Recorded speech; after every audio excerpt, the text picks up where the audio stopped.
Good afternoon, everybody. How we doing today? Happy Wednesday. Happy putting final touches on the roster Wednesday, as it were. Teams across the NFL are making their final little adjustments going into the regular season, and the Seahawks were no exception. Nothing earth shattering, but potentially at least somewhat significant. So let's go ahead and talk about it for a bit. First, let's start with the process here. Let's try to understand the process. So, yesterday, and really over the last few days leading into yesterday, teams released a lot of players. There were literally hundreds of players released in the last few days because teams needed to trim down to 53 roster spots. So you saw a lot of players get released, and there is a process by which most of these players can go to other teams. Basically, it works like this. When you get waived, you get put on waivers. Makes sense, right? You get put on waivers, and other teams can claim you. And who gets claimed by who is determined by the waiver order, which is determined by your record last year. The worst teams get waiver priority. So if you were a bad team last year, you're more likely to be able to claim the players that you want that got waived by other teams. So the Seahawks, I think, were 10th in waiver order. So they have a above average ability to claim players that got released by other teams, but not as high as the truly bad teams like the Jaguars and the Texans and the Lions. So that is how the process works. And through this process, the Seahawks have claimed two players: cornerback Isaiah Dunn from the Jets and defensive end Darryl Johnson from the Panthers.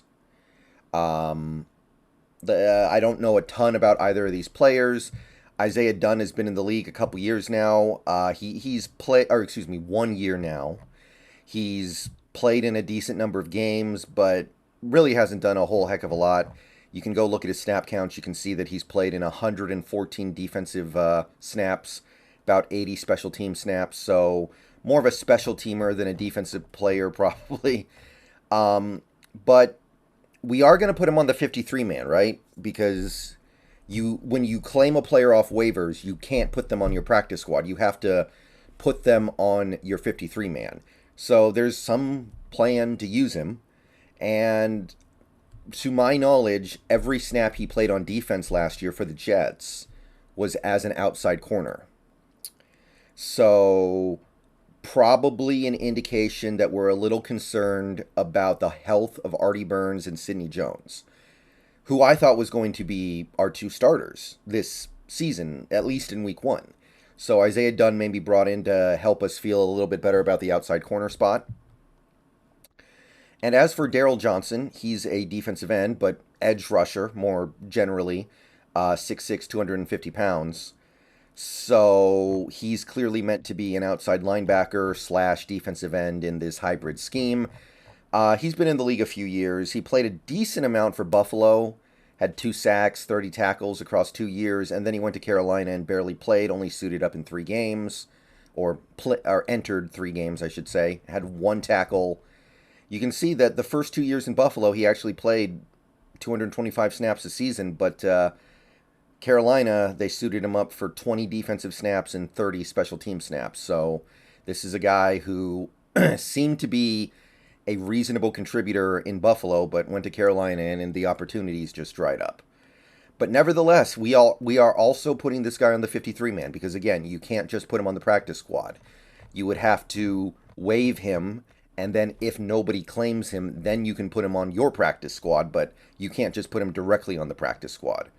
So there's some plan here, maybe just as a special teamer, but at the same time, we know they have to make a reciprocating roster move to clear space, just as they do for Isaiah Dunn.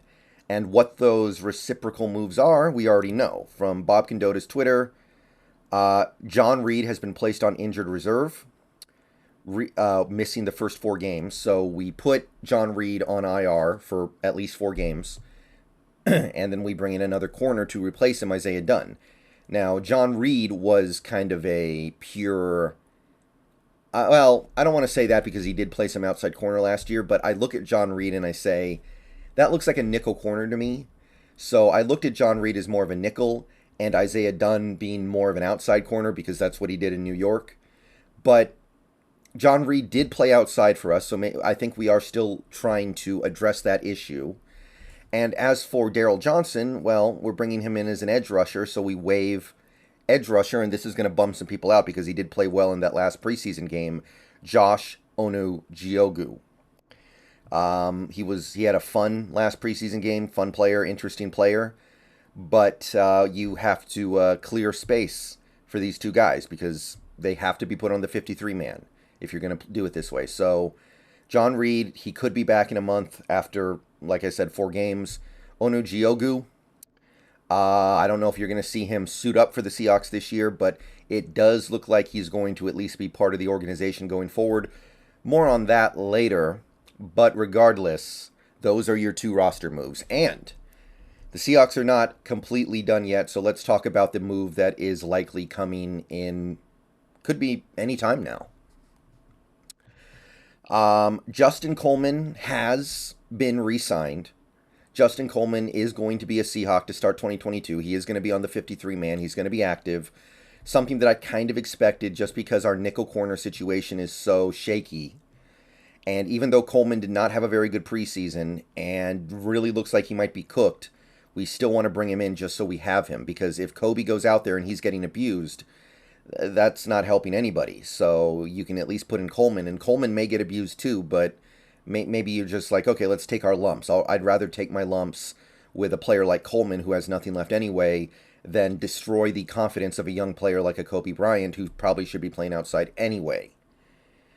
But again, if you bring in Coleman, you do have to do something else to clear space, and the expectation from many people is that defensive end LJ Collier will be put on IR. Now, is it going to be season-ending IR or 4-game IR? We don't completely know yet. He obviously didn't get to play it all in the preseason, and he missed a lot of camp, so something's not right. Something's at least semi-serious. But we'll see what we end up doing there. We do kind of have a little bit of room to work with on the defensive line because the initial roster had 7, and I only thought we were going to have 6. So if we put Collier on season-ending IR and bring in a cornerback to replace the roster spot, you still have 6, and I think that's workable. It's not ideal maybe, but it's fine. And at the end of the day, Collier, whether he's on IR or not, doesn't really do a whole lot for you, does he? Sorry, I had to say it. I know it's mean. I know it's insensitive, but it is unfortunately true. So look for Justin Coleman to be added and Collier to be struck off either for the first 4 games or for the season. And by the way, there is an expectation that we are going to make another move to bring in an inside linebacker, somebody who can be a little bit better than Nick Bellore to back up Brooks and Barton. So there will also be a corresponding roster move for that. When we do that, I'm anticipating it. You could see somebody like Alton Robinson or Boye Mafe put on the 4-game IR because they both got injured during the preseason a little bit. You could see somebody like Sidney Jones or Artie Burns, if they're not healthy, being put on the 4-game IR. But I'm anticipating some sort of decision being made there to give us slightly better depth at that position. All right, that's the state of the Seahawks roster right now. Again, Seahawks add Isaiah Dunn and Darryl Johnson. They put John Reid on IR, and they waive Josh Onujiogu. And they are re-signing Justin Coleman and are probably putting Collier on IR to clear the room for him. Let me know what you guys think down below.